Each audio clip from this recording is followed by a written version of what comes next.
Swayam Prabha. Digital India. Educated India.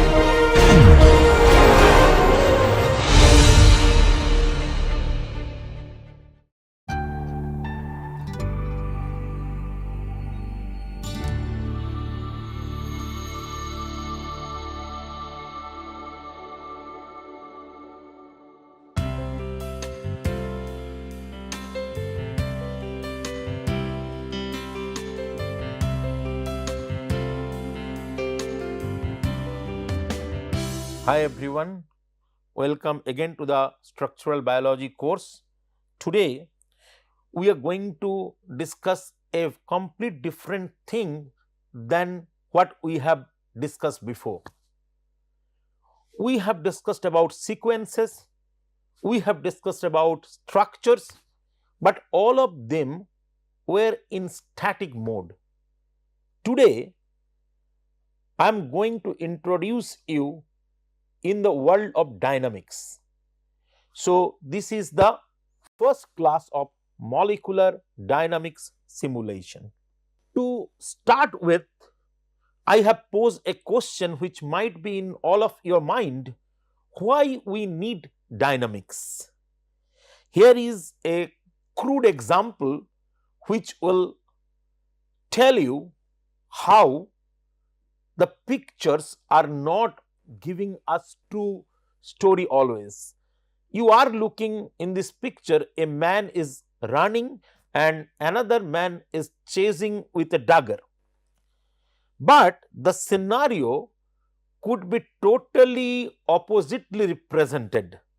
Sarcastically we say it's media, but it's true that by taking picture, a lot of things could be represented in a very different way than what the reality is.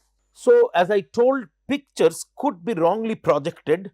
Let's look at some of the pictures which people have taken and tell you a story which is actually not in the scene. So, I told picture could be wrongly projected. Now, in this high technical world, you might argue that videos could also be wrongly projected. I agree, but I would say pictures could be wrongly projected very easily. Even the common people without technological expertise could have done that.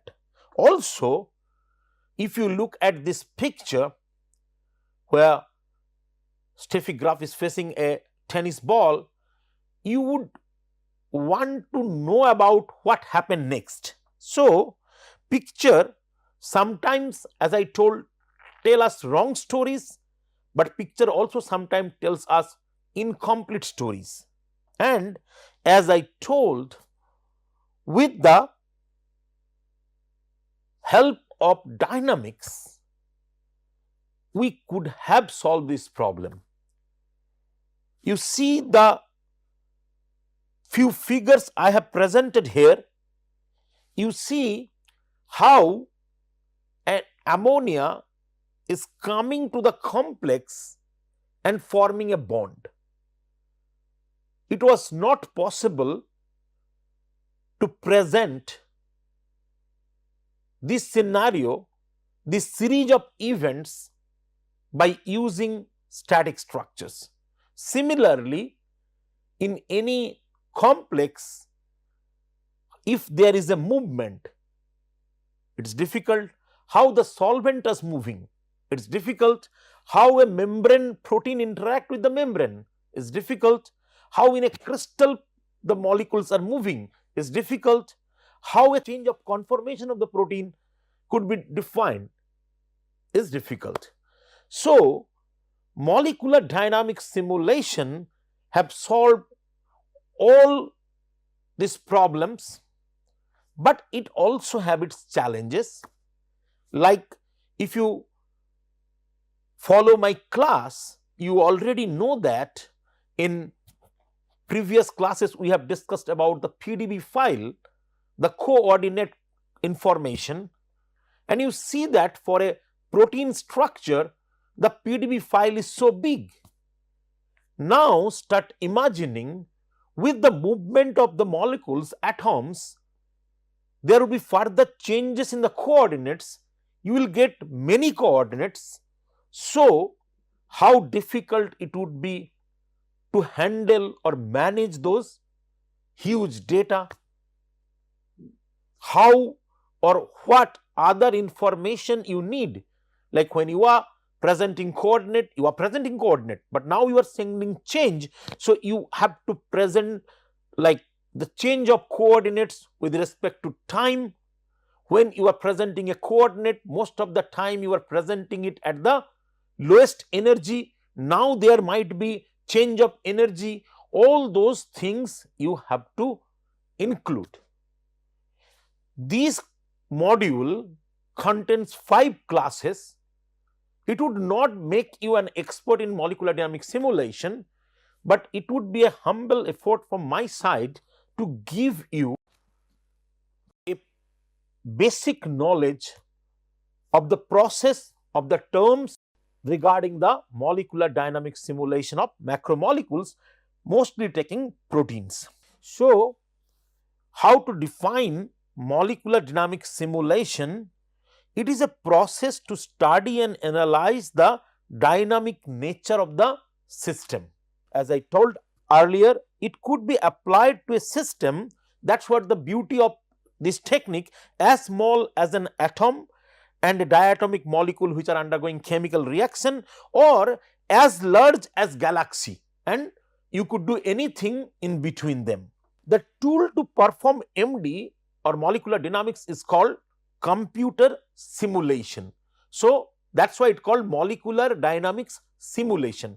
So, what is computer simulation? Is the process of mathematical modeling performed on a computer which is designed to predict the behavior or the outcome of a real or physical system. Definitions are always confusing. So, let me define it in a more elaborative way.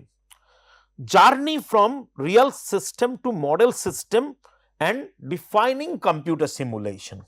So, you have a real system, and now when you want to apply theory, you have to develop a model.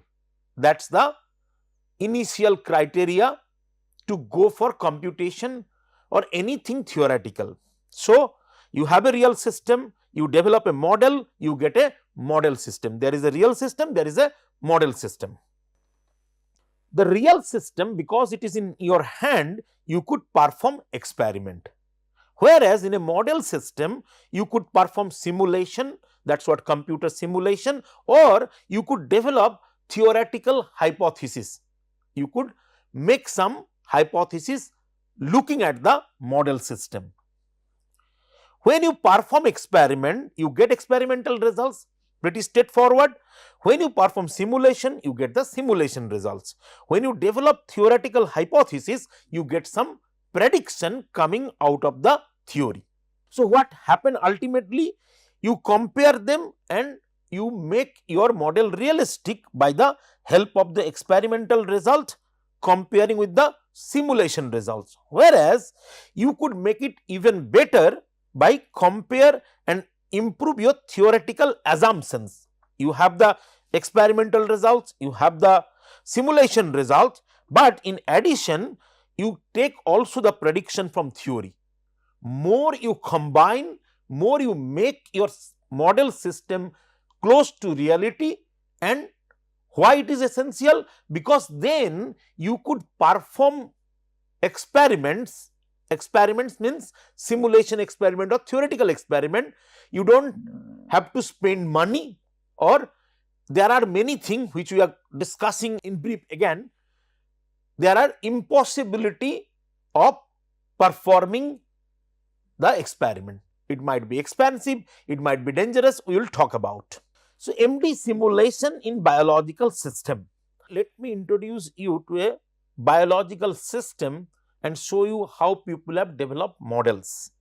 This is a very interesting video from science where you see the movement or flying of a butterfly.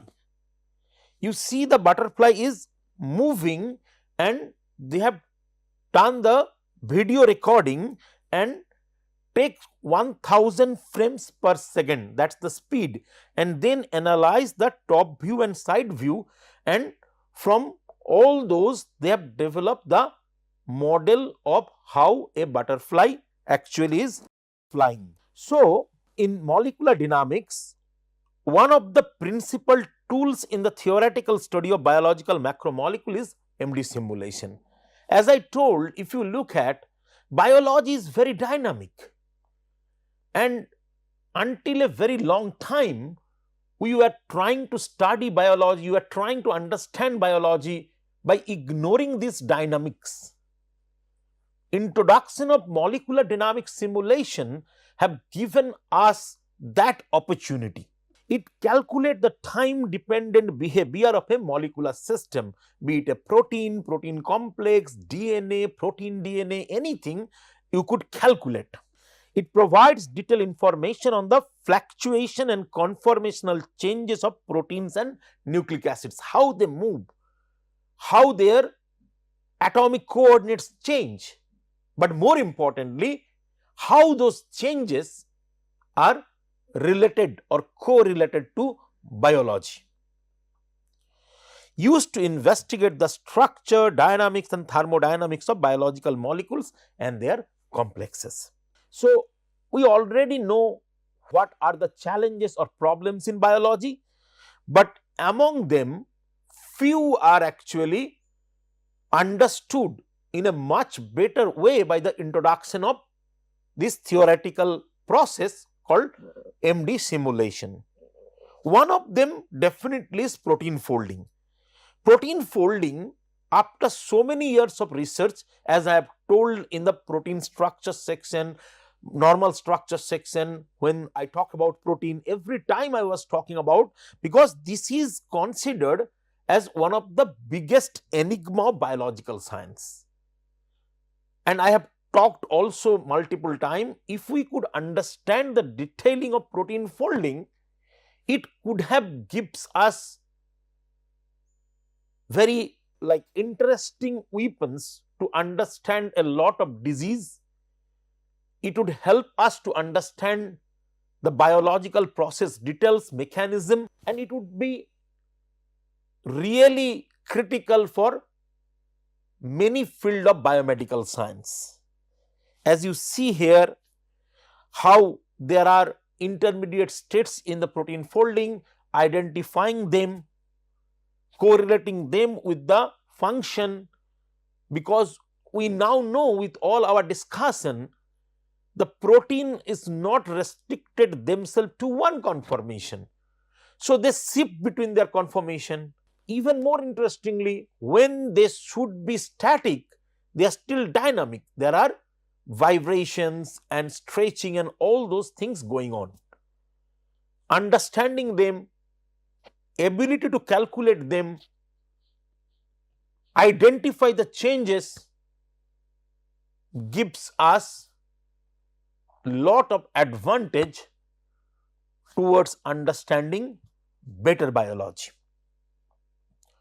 Also, if you look at protein ligand interaction, which is critical to understand many disease process, many drug designing, here is the example of a protein deoxycytidine kinase. I am not going into detail, but the protein have a substrate, the enzyme have a substrate called deoxycytidine, which converts to deoxycytidine monophosphate.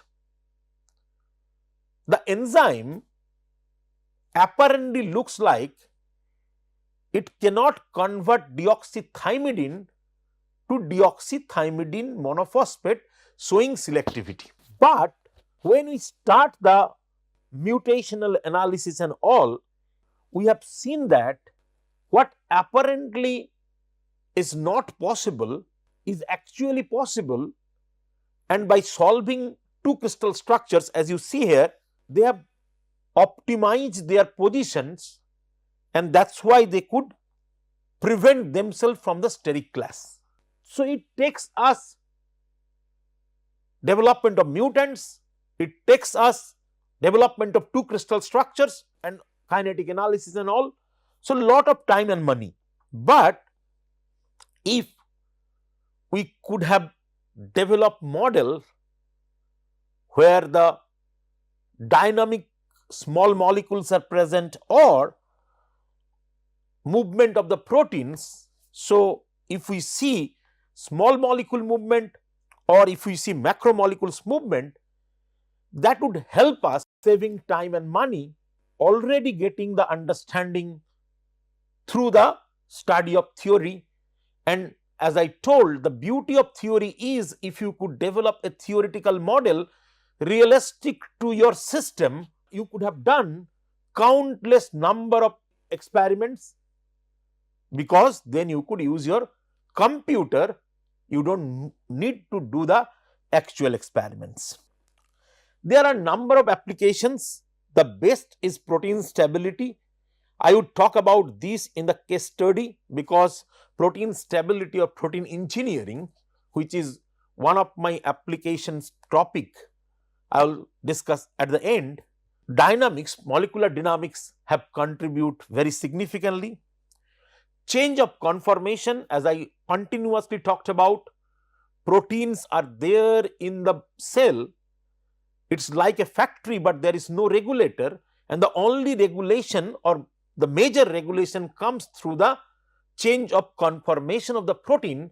So, understanding them is extremely critical to understand the function, which is our major goal. Protein folding, I have already discussed about.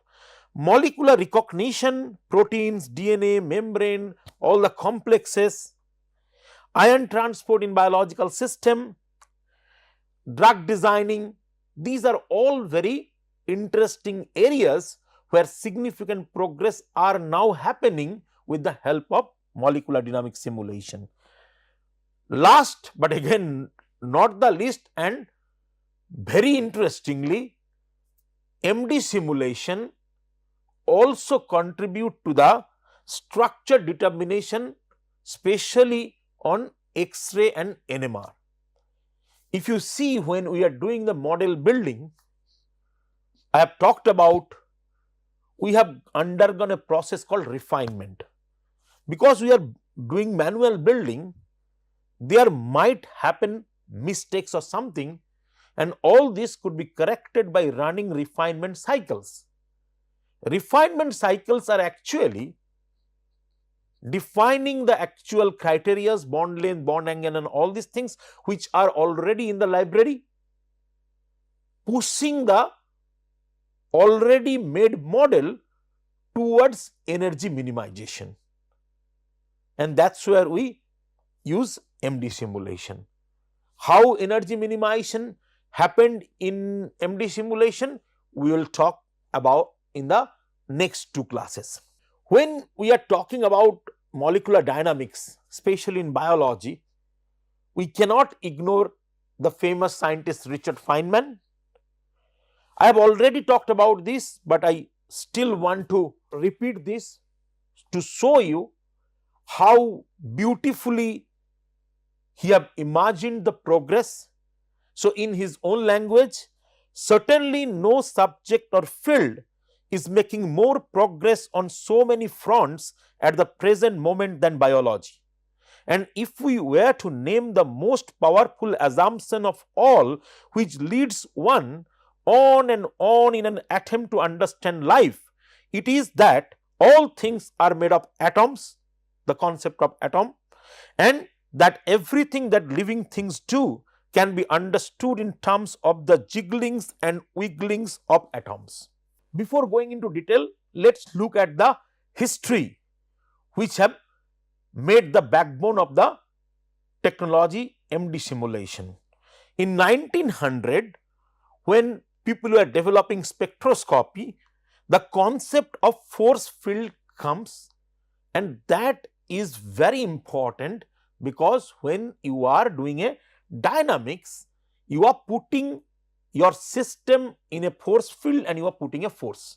In 1929, model vibrational excitation atomic potentials, which are PM Morse and J.E. Leonard Jones. Even today, they are successfully used. 1937, London dispersion force due to polarization. This is the origin of van der Waals we are going to discuss. 1946, molecular mechanics, use of Newton's equation and force field for the characterization of molecular conformation. So, how from a force field we are going to a computational process. That journey was coming around 1950s when Manhattan Project, and I am coming into. So, in 1953, Monte Carlo simulation after the Manhattan Project, which helps generating computational use a lot, where the computation of thermodynamic properties, Metropolis, Van Neumann, Taylor, Fermi are the significant contributor. In 1957, first simulation, Hard-sphere MD simulation, first introduced by Alder and Wainwright. Further significant step, MD of liquid argon, Rahman carried out the first simulation using a realistic potential for liquid argon. 1970 is very critical, simulation of liquids, water, molten salts, metals. Again, Rahman was there, Stillinger, Katlau. There are development of numerous algorithms to handle long range Coulomb interactions. So, non-covalent bonds could be handled. Ewald summation method, development of potentials, Born, Mayer, Huggins or BMH. This BMH helps in 1976 first simulation of silica using this BMH potential. They also have achieved tetrahedral coordinations. Woodcock, Angel, Soles are the significant contributor. 1977, a year which was very significant, first protein simulation by McCammon appeared in 1977 with the simulation of the protein bovine pancreatic trypsin inhibitor or BPTI. Here there should be a gap, inhibitor. In 1980, Anderson constant pressure algorithm, Rahman Parinello constant pressure algorithm. Then Carr-Parinello, this is the quantum mechanical MD using density function theory. We are now going into the ability to calculate the reactions. 1990s, improvement of interaction potentials, Stillinger-Weber, Basista, Finney, Sikotti, 3-body, multi-body, charge transfer reactive force fields, Goddard, Madden, a lot of significant improvements. 1992, rather than development, it could say a institutional update, transfer of SICAM to Lion, which made promotion and tutorials of advanced computational method in material science. 2000s, there are improvement and massive diffusion of CPMD, which is Carr-Parinello quantum mechanical MD techniques among the community need of massively parallel computing. So, the bigger molecules are coming into play now, more bigger molecules are coming, they contain many hundreds of atoms. So, requirement of computer power is increasing day by day. As a result of that, in 2013, Nobel Prize in Chemistry was given to Martin Karplus, Michael Levitt, Arieh Warshel. I am not going into details, but few things would really be significant to talk about. Martin Karplus, first of all, this is the first time where a Nobel Prize is given to the acknowledgement of a field development, not to a individual innovation. Just take an example like PCR was invented by Carey Mullins. So, a person and a product, Sanger sequencing by Sanger, not here. These three guys were given Nobel Prize because the scientific community wanted to acknowledge the contribution of this technique, especially in the field of chemistry, physics, biology. Martin Karplus is the person who actually helped bringing others by taking all the different programs people have written and writing that into one program package called CHERM. Michael Levitt have developed the physics backbone, and area Warcel significantly contributed to especially the QMMM models, where you get a very interesting opportunity. Now you could study how an enzyme is behaving while making a reaction.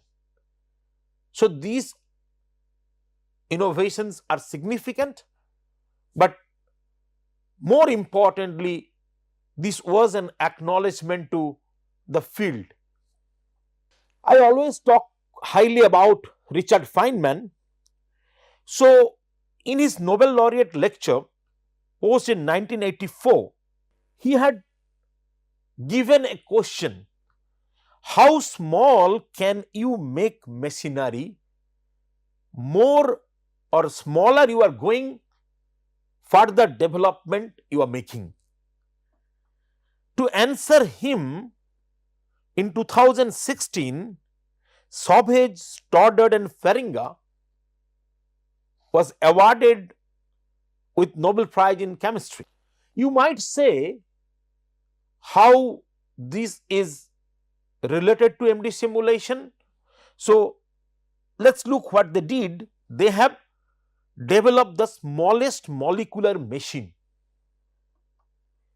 If you look at this machine, they are calling it as a auto driving car, a nano motor, and they have developed idea. Definitely it's a long work, it's a huge work, different contribution, development of catenine, development of rock octane and all this coming into.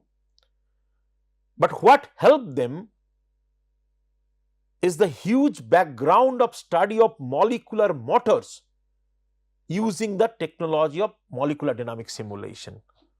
Those background have not only inspired them, but also give them direct information to develop a synthesized motor. And if I talk about now standing on 2020, in these few years already these motors are used in target specific drug designing and many other applications. So why we do simulation? I have talked about this before in a broader way, but now we want to replace experiment. We want to design or provoke new experiment, and sometime we want to explain some experiments where we don't understand what is there and why the outcome is like that. So more going into the mechanistic details, we want to perform experiment. In some cases, experiments are impossible, like inside the stars, weather forecasts. Sometimes it is too dangerous, like flight simulation, explosion simulation. Sometimes they are very expensive, high pressure simulation, wind channel simulation. Sometimes it's blind, we have no idea. Some properties cannot be observed on very short time scale and very small space scales. So we need to develop models for them. So why molecular dynamic simulation? There are most popular three dynamic methods used. One is Brownian movement, second is Monte Carlo, and third is this molecular dynamic simulation. This is most realistic simulation. It could provide structure and dynamic information. We start from structure, so atomic coordinates and all are there, so we have total control here, and it could work on both native and non-native condition. Like as I was talking about, there is a explosion going on. So how you could catch it, how you could understand it. you have to create further explosion, you have to make a lot of damage, but by molecular dynamic simulation you could have performed. There is a very popular story we have heard when the American soldiers went back from the war field. Because of them staying for a long time in the war base, many of them had problem in hearing, but the doctors had not much idea how to treat them. So in Pittsburgh Supercomputing Center, they have created a model by developing models of physical human body, especially focusing on the 3 bones which are needed for hearing. Those tiny bones, how they are affected and how the system is affected by the war situation where the sound decibels are really high. And by developing this model, they have understood, they have worked on, and by those understanding, the surgeons, the medical surgeons have done minor operations, minor surgeries, and most of the soldiers, they got their hearing back. As I was talking about Brownian movement, most of the models are not fit, especially when we are talking about atomistic models. Monte Carlo have contributed significantly. I am not going into details as I told in an introductory class. I am just giving you an example how to differentiate between Monte Carlo and MD simulation. We are talking about the butterfly movement. If you consider the movie of a butterfly movement, that is MD simulation. But if you take the photographs which are freezing the butterfly movements good enough to explain the entire flying mechanism, that is Monte Carlo. So if you look at what are the advantages, I am talking about 3 situations. In the in vivo, where you have your cell, you culture your cell and you get a lot of proteins. In vitro, where you are targeting a specific protein, you do the cloning, purification, but still you get your protein in high number. So the copy of your proteins are very high. But in silico, you get only one protein or few protein what you want to set up your experiment. So if we compare them in vivo, you get your proteins which are the blue dots, but you get many other proteins with this. In vitro, you again get the purified protein in multiple copy, whereas in silico, you will get one or few according to how you set up or how you want to set up. And more importantly, you will get the information about the coordinates. So by having these two, controlling the number and controlling the coordinate, and further you apply force field, so you see the changes in the coordinates, you have a lot of controls in the MD simulation experiment. Coming to the process of molecular dynamic simulation of macromolecules. So if you compare molecular dynamic simulation process with experiment, you prepare sample, here you prepare the systems, and I will talk about how you prepare the system, especially for protein. After preparation of the system, you connect sample to measuring instrument. For example, you have a protein solution, you want to do spectroscopy, you connect it to the spectroscopy instrument and you do the measurement. Here you solve the equation of motion. You in experiment, after connecting, you measure property of interest of set time interval. Here you extract the position and velocity data, the coordinate and the change of coordinate with time, that is velocity. In experiment, you average to minimize the statistical noise, you get the data. Here you use statistical mechanics to extract properties. So, molecular dynamics simulate the movement of all the particles in a molecular system by iteratively solving Newton's equation of motion. So, what we need here, very important, we need a force field. Then in the force field, we divide the time into discrete time steps, okay, like a very reasonable time step is 1 femtosecond time step, and then we have our coordinate system and we apply force to that. So, I talk about time step. Let us take a look at the time scale of protein motion and MD simulation. So, bond stretching, a stretch between two atoms, is in the scale between femtosecond to picosecond. Elastic vibration, especially of protein, is coming on the nanosecond level. Alpha helix folding is coming between nanosecond to microsecond.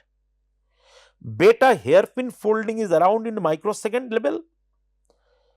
Protein folding, which we are looking for, is around millisecond to second level. So, if you look at this and if you know about MD simulation, you know that from the literature we see that simulation of protein is generally happen at the nanosecond time scale, but all the event of protein folding happen in higher order of time scale. So, why? How it is feasible? It is very interesting. We study protein folding. Here in MD simulation, the major focus of the system goes through, instead of folding of protein, we study unfolding of protein. So, we go on the reverse direction in MD simulation. And if you see, we will talk about disadvantages and all, but if you see the advantage directly, so when you are going from folded to unfolded, you already have the folded information coming from the experiment, and that is the reason MD simulation, even if it is a theoretical method, it is called semi-empirical or semi-experimental method. So, as I told, in molecular dynamics, we have a force field, we will calculate the forces. What is the size and time scale of movement? In the nanometer level, we do quantum mechanics where the electrons are there. It is mostly femtosecond, picosecond level. In relatively higher nanosecond, atoms are there and we do molecular dynamics. Higher mesoscale, we use the simulation of or movement of mesoparticles, and in the macro scale we treat the elements. Now, as I told, we know that we are applying classic Newtonian physics for protein, but it needs the force field so that we could calculate the effects of the component of the protein. So, let us take a look on the development of the force field, because this is one of the most critical thing to understand. In molecular dynamics, a molecule is described as a series of charge points which are atoms linked by the springs. So, you have two atoms connected with the spring. That is what the model is. To describe the time evolution of bond length, so you get the bond length bond angle and torsion. Torsion is the dihedral, and the non-bonding van der Waals and electrostatic and hydrogen bonding interaction. So, in bonded there is bond length, bond angle and torsion, dihedral. In non-bonding there is van der Waals, electrostatic and hydrogen bonding. The force field is a collection of equation and associated constant designed to reproduce molecular geometry and selected properties of the tested structure. So, you have 6 components, you look at them, understand their physics, develop an equation. So, you have 6 components of the equation. Now, you apply the force field and see how it is deforming the atom and how it change the coordinates and all the associate parameters. So, coming to the atomic interactions, as I told, there are bonded interactions and non-bonded interactions. So, bonded and non-bonded. In bonded interaction, there is stretching. As I told, you consider them connected in a spring. So, if you have a spring and 2 atoms, and if you put a force, they will be expanded, and if you release it, they would be contracted. So, they would be like doing this. Okay. Then they would come to a equilibrium, and that equilibrium is bond length. So, if you put energy and the distance, the equilibrium R0 would be the bond length. Energy of stretching represents the energy required to stretch or compress a covalent bond. Okay. So, again, because it is a spring, so they would be, approximated or calculated with the like model of Hookean potential of an ideal spring. So, a bond can be thought of as a spring having its own equilibrium length R0, and the energy required to stretch or compress it can be approximated by the Hookean potential for an ideal spring. So, the energy would be half Ks. Ks is the stretching constant.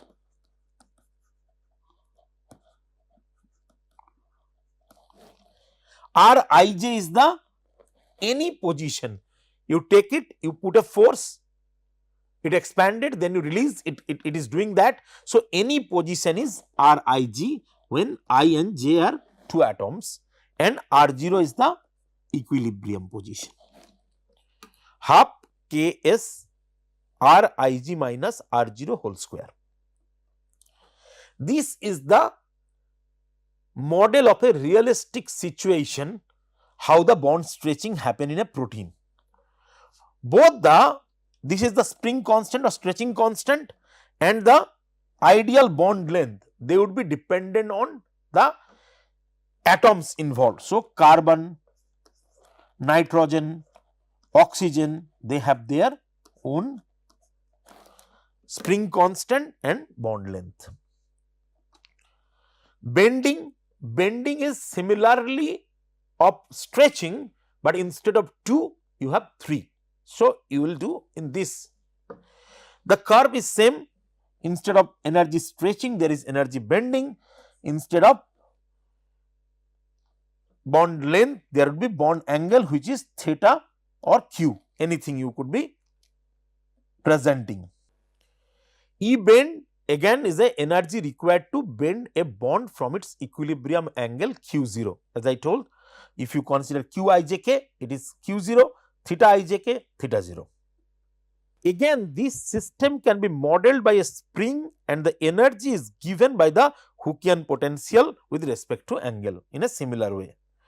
The spring constant and the ideal angle are also dependent on the chemical type of the atom. So, when you consider a carbon, okay, it form bonds if it is sp3 hybridized. Remember, I talked about this angle would be 109 degree 28 minute. In that way, you will get every bonds. I have already explained it. E bend similarly is half kb, where kb is the bending constant and qijk is any position, q0 is the equilibrium position. So, this is a realistic situation. Coming to the torsion, it would be described by a dihedral angle. You already know that phi and psi are extremely important for protein, and understanding the change of phi and psi, you could have determined the conformation and a model would be validated or not. So, energy would be k phi 1 minus cos n phi, where n is the symmetry. The symmetry again depends on the how the geometry of a atom involved. So, like when, as I was talking about carbon, it is single bond, it have one, with double bond it have one, and in that way. So, as I told, there are three types of interaction between bonded atoms: stretching along the bond, bending between the bond, and rotating around the bonds, and this is the entire picture. Coming to non-bonded interaction, van der Waals, if you have two atoms initially, they will have no interaction. So, you see the flat curve where no interaction happens. Then, when they are coming closer, nuclei of one would attract others electron. So, the energy would be released, like reduced, and after some distance, when they are more closer, there would be nuclei and electron repulsion, which will be defined by the enhancing of the curve. The energy would be defined at A by r to the power 12 minus B by r to the power 6, where it is defined as the distance. E van der Waals is the steric exclusion and long range attraction energy. This is non-covalent, and this tells where the steric class could be prohibited. Coulomb, as you know, Coulomb is charge. It is the Coulomb potential function for electrostatic interaction of charges. So, if you see the electrostatic energy with the distance, and it is same as you know in the charge field, it is q1 q2 by r square, which we have studied in our 10 plus 2 level, is same here. Qi qj is q1 q2 and rij is the distance. Only the k is Coulomb constant and epsilon is important. This is dielectric constant, which is in vacuum 0, and when it comes to the water, it is 80. So, each of the solvent have their characteristic dielectric constant. Coming to the hydrogen bonds, which we have already talked about, a hydrogen bond is a primarily electrostatic force of attraction between a hydrogen atom which is covalently bound to a more electronegative atom or group. In case of protein, it is only nitrogen and oxygen. One would be the donor and another would be the acceptor. The physics behind is like van der Waals, but here instead of, so it is C by r to the power 12, same like that, but instead of B by r to the power 6, it is r to the power 10. That is the difference.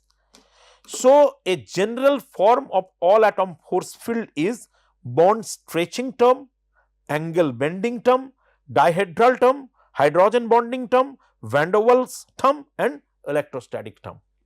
The first requirement is to get the coordinate, which we could get from the all techniques we have discussed in high resolution structure determination, crystallography, NMR, cryolitron microscopy, and we could also get experimental information from in vitro and in vivo data. The major steps, now we come to major step to perform molecular dynamics simulation. We will build a realistic atomistic model of the system. We will simulate the behavior of your system over time using specific conditions, and then we will do the analysis of the results obtained from MD and relate, because as I told, in MD we take microscopic properties, we will relate it to the macroscopic level properties. So, today in this introduction class, I have introduced the basic requirement and reasons behind the molecular dynamics simulation, why it required in biology and why it is essential for biological experiments, how it have played critical role and what are the application, and more importantly, how the process would be related to experiment, how the process is performed, and how the algorithm would be applied in a force field using the Newtonian physics. And we end up with what is the force field, what are the parameters, and how the parameters are contributing in the total equation. So, thank you very much for listening.